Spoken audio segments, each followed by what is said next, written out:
Hello everyone. तो अपने राजस्थान का इतिहास कंप्लीट कर रहे थे। तो कल अपने आमेर के कुछ महत्वपूर्ण शासकों के बारे में पढ़ा था। आज अपने उससे आगे का पार्ट देखेंगे। ओके। तो आज हमने पहला शासक जो पढ़ रहे हैं वो है सवाई जय सिंह या जय सिंह द्वितीय, जिन्हें आधुनिक चाणक्य की भी संज्ञा प्रदान की जाती है। सवाई की उपाधि औरंगजेब ने दी थी, मिर्जा राजा की उपाधि फर्रुख शेर ने दी थी और राजाधिराज राजेश्वर की उपाधि दी थी मोहम्मद शाह रंगीला ने। सर्वाधिक मुगल बादशाहों का काल देखने वाला आमेर का शासक था। इन्होंने इन 7 बादशाहों का जो है वो काल देखा था। ओके, तो इसको आप थोड़ा पढ़ लेना। थोड़ा आपको ध्यान में रखना है कि सर्वाधिक मुगल बादशाहों का काल देखने वाला कौन सा शासक था।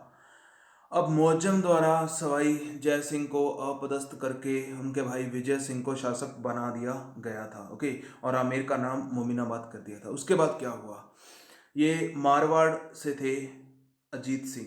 अब ये भी अपदस्थ थे, संघर्षरत थे मारवाड़ के शासक बनने हेतु, और इधर जयपुर से अपदस्थ कर दिया था सवाई जय सिंह को। ओके, तो इधर से मेवाड़ के अमर सिंह द्वितीय थे। तो इन्होंने क्या किया, आपस में एक समझौता किया कि जो अमर सिंह द्वितीय है उनकी पुत्री है चंद्र कंवर। ओके, इनका विवाह सवाई जय सिंह से, और अजीत सिंह की पुत्री है सूरज कंवर, इनका भी विवाह सवाई जय सिंह से। ओके, और इस प्रकार एक समझौता होता है, और इससे क्या होगा कि मारवाड़ का जो शासक मान लिया जाएगा वो अजीत सिंह को, और आमेर का शासक मान लिया जाएगा सवाई जय सिंह को। ओके, और इसमें ये भी था कि जो शासक बनेगा, यानी वो सवाई जय सिंह से जो पुत्र उत्पन्न होगा, तो शासक बनेगा वो चंद्र कुंवर का जो भी पुत्र होगा वही आने वाले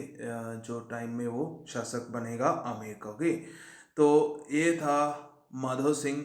माधव सिंह को यानी शासक बनना चाहिए था, तो आगे चलकर शासक बन जाता है ईश्वरीय सिंह।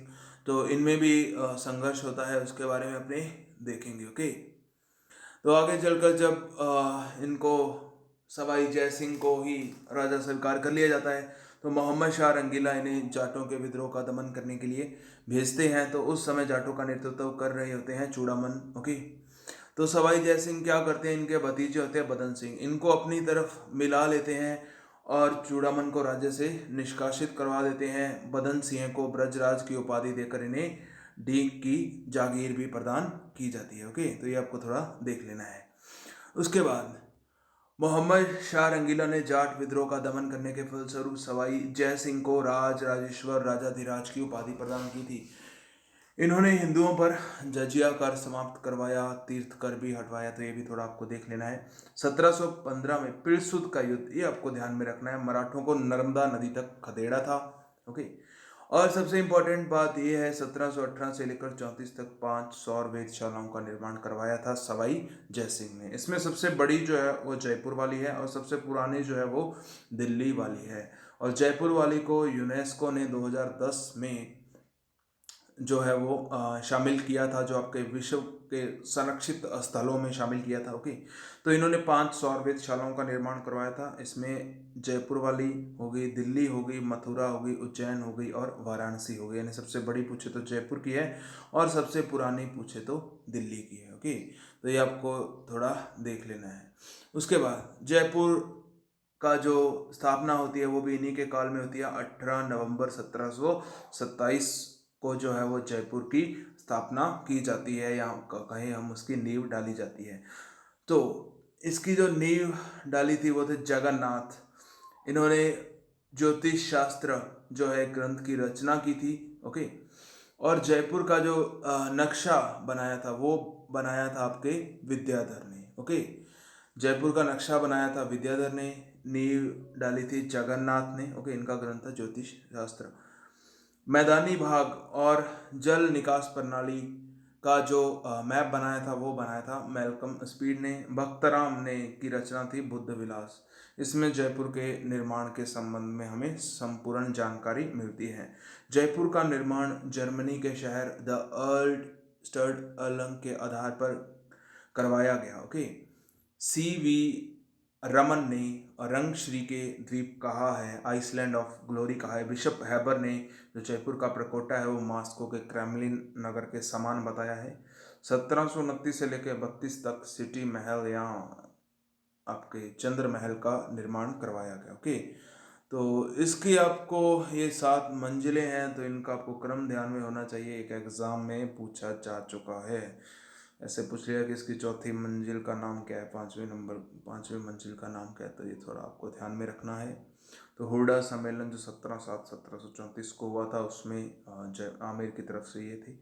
और 1739 में नादिर शाह का आक्रमण हुआ, वो भी इन्हीं के ही काल में हुआ था। इस तरह का फैक्ट भी पूछा जा सकता है। 1740 में सिटी पैलेस आश्रम में यज्ञ करवाया था। इनके पुरोहित जो थे वो थे पुंडरीक रत्नाकर। सिटी पैलेस में मावठा झील, नाहरगढ़ दुर्ग और कौड़िया संप्रदाय मंदिर का निर्माण इन्होंने करवाया। जयगढ़ दुर्ग में तोपों का कारखाना डलवाया। एशिया की सबसे बड़ी तोप जयबान, जिसका गोला गिरा था आपके चाकसू जयपुर में, और गोलेराव तालाब बन गया था। जयपुर में कछवाहा राजाओं की छतरियाँ गेटोर में है, लेकिन अकेले ईश्वर सिंह की छतरी जो है वो सिटी पैलेस में है।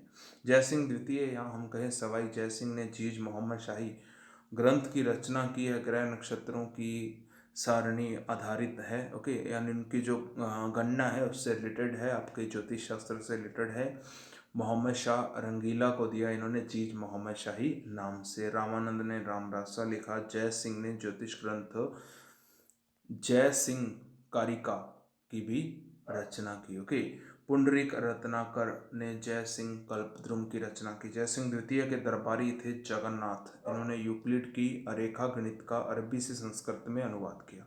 एक मतीराम थे, इन्होंने लॉगरिथम का फ्रेंच से संस्कृत में अनुवाद किया। तो सती प्रथा समाप्त करने वाला का जो प्रयास किया था वो पहला शासक था कौन, सवाई जय सिंह। ओके, विधवा पुनर्विवाह के नियम बनाए। 3 बार इन्हें मालवा की सूबेदारी भी दी गई। ओके, वैरागी साधुओं के लिए मथुरा में एक नगर बनवाया। तो ये थोड़ा जयसिंह के बारे में देख लेना है कि जो पुर्तगाल के राजा थे एमेनुअल, उन्होंने अपना दूत भेजा था, तो जयसिंह ने भी अपने जो दूत को वो भेजा था। तो ये आप थोड़ा पढ़ सकते हो।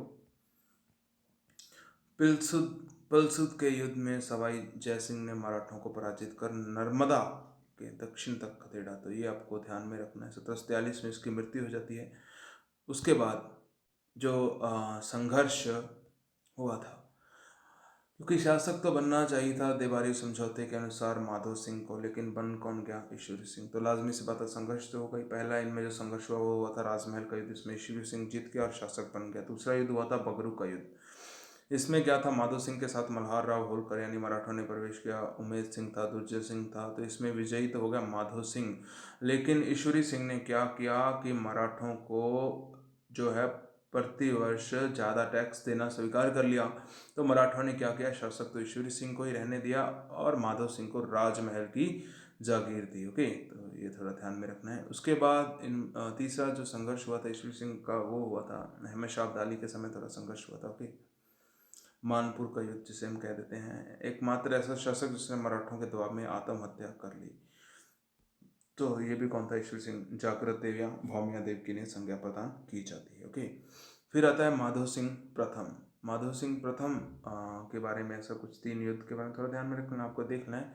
तो माधो सिंह प्रथम और मराठों के बीच एक संघर्ष हुआ था, जिसे कांकोड़ के युद्ध के नाम से जाना जाता है। ओके, और उसके बाद हुआ था भटवाड़ा का युद्ध हुआ था, माधो सिंह व शत्रु साल के मध्य हुआ था। और तीसरा संघर्ष हुआ था उसे हम जानते हैं मावला मंडोली के नाम से। ये जो है माधो सिंह प्रथम व जवाहर सिंह भरतपुर में हुआ था। हर सहाय व गुर सहाय इसके सेनापति हैं वो मारे गए थे, और इसने माधो सिंह ने सवाई माधोपुर बसाया था। शील की डूंगरी चाकसू में शीतला माता का मंदिर बनवाया, मोती डूंगरी महल का निर्माण करवाया। इसके बाद तो अभी हम एक और महत्वपूर्ण शासक सवाई प्रताप सिंह के बारे में देखते हैं। तो इनके समय में जो पहला संघर्ष हुआ था वो था तुंगा का युद्ध। महाजी सिंधिया इसमें हार गया था। और 1790 में हुआ था पाटन का युद्ध। इसमें जीत तो गए थे मराठे, लेकिन डी बॉय फ्रांसीसी सेनापति भी था मराठों के साथ, वो इसमें मारा गया था। और इसकी कब्र जो है वो नागौर मेड़ता में है। ओके, 1798 में जॉर्ज थॉमस का आक्रमण हुआ था, तो ये थोड़ा देख लेना है। 1800 में मालपुरा का युद्ध हुआ था, लेकिन मराठों से समझौता हो गया था। इस शासक के जो निर्माण कार्य है वो इम्पोर्टेंट है। 1799 में हवा महल का निर्माण करवाया। यह कृष्ण के मुकुट के समान है। एयर दुर्ग भी इसे कहा जाता है। लालचंद उस्ता ने बनाया। इसकी जो शैली है वो मिश्रित फारसी शैली में इसका निर्माण किया गया। 953 इसमें खिड़कियां हैं, 152 झरोखियां, 5 मंजिला है, 365 इसमें दरवाजे हैं। एक क्वेश्चन जो पहले पूछा गया है, तो इसकी जो मंजिलें हैं उनके अलग अलग नाम है, तो वो आपको ध्यान होना चाहिए। जैसे पहली का नाम है प्रताप या शरद, दूसरी का नाम है रत्न मंदिर, तीसरी का विचित्र मंदिर, चौथी का है आपके प्रकाश मंदिर, और पांचवी का है हवा मंदिर। तो ये आपको ध्यान में होना चाहिए। ओके, तो ये 5 का आपको क्रम ध्यान में होना चाहिए। जैसा अगर कि दे देता है कई बार क्वेश्चन देता है दूसरी मंजिल का नाम क्या था, तीसरी का क्या नाम था, तो ये आपको ध्यान में रखना है। एक और बात है, सर्वाधिक मराठे जो है वो इन्हीं के काल में राजस्थान में आए थे। तमाशा, लोक नाट्य शैली भी आई मराठों के साथ यहाँ पर। जयपुर चित्रकला शैली का स्वर्ण काल, तो ये भी इम्पोर्टेंट फैक्ट है। 22 कवि, 22 ज्योतिष, 22 संगीतज्ञ, गुणीजन खाना या गंधर्व 22 के नाम से जाने जाते थे इनके दरबार में। ओके, राधा गोविंद संगीत सार की रचना की थी सवाई प्रताप सिंह ने। इनके जो संगीत गुरु थे वो थे चांद खां। इनका ग्रंथ था स्वर सागर। उनको उपाधि दी थी बुद्ध प्रकाश की। ओके, काव्य गुरु थे गणपति भारती। चित्रकार थे साहिब राम। तो चित्रकार, क्योंकि चित्रकला का स्वर्ण काल है, तो इनके बारे में तो आपको डेफिनेटली पता होना ही चाहिए। ईश्वरी सिंह का इन्होंने आदम का चित्र बनाया था। राधा गोविंद संगीत सार प्रताप सिंह ने देवर्षि ब्रजपाल भट्ट की सहायता से जो है वो राधा गोविंद संगीत सार का आयोजन करना था। और जो प्रताप सिंह स्वयं ब्रज निधि के नाम से कविताएं लिखता था। उसके बाद शासक आता है जगत सिंह द्वितीय। इसके समय कृष्णा कुमारी विवाद हुआ था, ये महत्वपूर्ण है। सबसे पहले क्या था कि मेवाड़ के थे राणा भीम, इनकी पुत्री का नाम था कृष्णा कुमारी। इन्होंने मारवाड़ के राव भीम सिंह से जो है इनका विवाह तय कर दिया, लेकिन विवाह से पहले इनकी हो जाती है मृत्यु। ओके, उसके बाद जो राणा भीम ने क्या किया कि आमेर के जगत सिंह द्वितीय से इनकी शादी जो है तय कर दी। इस बात से नाराज हो जाते हैं मारवाड़ के मान सिंह। तो ये कहते हैं कि आप ऐसा कैसे कर सकते हो कि राव भीम की मृत्यु हो गई है, लेकिन अभी मारवाड़ में और भी तो शासक हैं, तो आप जो ये मारवाड़ घराने का इन्होंने अपमान समझा कि आप यहाँ से जो है वो आमेर में शादी कर रहे हो। तो इन दोनों के बीच इसी बात को लेकर संघर्ष होता है। पहला युद्ध होता है गंगोली का युद्ध परबतसर नागौर में 1807 में। ओके, इसमें जगत सिंह द्वितीय विजयी रहता है, अमीर खां पिंडारी। लेकिन अभी भी संघर्ष की संभावना बनी हुई थी, तो अमीर खां पिंडारी की सलाह पर जहर दे दिया जाता है राणा भीम द्वारा कृष्णा कुमारी को, और ये विवाद खत्म होता है। रस कपूर वैश्या के प्रभाव में रहने के कारण बदनाम शासक की संज्ञा प्रदान की जाती है इनको। जगत सिंह द्वितीय को 2 अप्रैल 1818 में जगत सिंह द्वितीय ने ही अंग्रेजों से सहायक संधियां की थी। बख्शी नामक अधिकारी की नियुक्ति की गई थी इनके काल में। उसके बाद शासक आता है सवाई जय सिंह या जय सिंह तृतीय। कैप्टन ब्लैक नामक अधिकारी की हत्या हो गई थी इनके